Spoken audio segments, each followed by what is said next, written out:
Yeah, hi Charles. It's so great to see you. Well, what's going on here is the world is waking up to the fact that every form of money that exists right now, except Bitcoin, can and has been manipulated by political and centralized forces, especially during a crisis.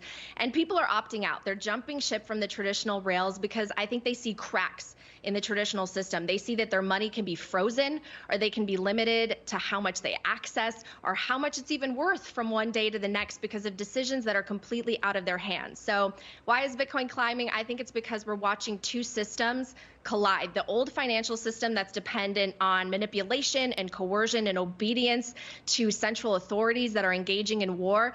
And this new system is emerging from the decay that is based on freedom and individual rights and hope. And I think people want a form of money that can't be exploited or debased by the powers that be, Charles. And that money is Bitcoin, which has very defined rules, but no rulers. And so because when all these things, I was rooting for the SWIFT action. I thought the central bank action was phenomenal. And as I was shaking my pom-poms, I kind of thought, golly, what if they ever shut my account down? Well, over 22 million was sent via Bitcoin. And it seems like it's opening up a new chapter with respect to the value proposition story, right?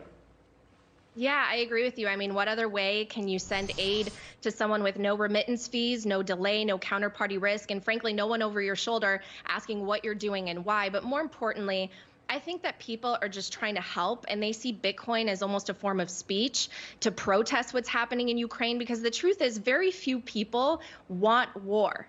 Okay, politicians can wage war because they're behind the money printer, but do the people of these countries want war? The politicians are subject to none of the challenges of the people that they govern. Right. And I don't think anyone wants war. They want economic freedom. They want the freedom to, have a chance to make their lives better for their families. And with each of these Bitcoin donations overseas to the refugees, I think that they have the chance to do that and to escape from the oppression of a government that's engaged in conflicts with one country or another country. People just want economic opportunity. And freedom. Here's the thing, though. The old guard, like these governments you're describing, for instance, Mark Mobius, dissing Bitcoin right now, saying that Russia is actually using it or trying to use it to circumvent all of these other issues, and saying that's actually a good reason to own gold. What do you say to someone like a Mark Mobius? Yeah, so I say that gold is still part of that old system that I mentioned that is fracturing. Much of it is centralized. It's not easy to travel across borders with it or protect it from seizure if you need to flee a country. But what about the argument that Bitcoin is nefarious, that it's being used for nefarious means?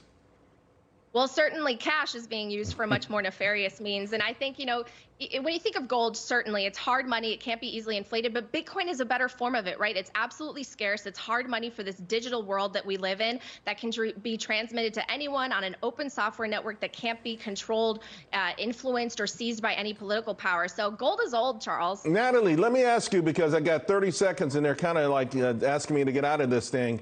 Early last year, a year ago, everyone said 100,000 easy by the end of the year. That didn't happen. What's holding it up now? When can we see 100,000? Okay, so I think what's holding it up is the larger macroeconomic picture. Our economy slowed down. Everyone's on edge for rate hikes.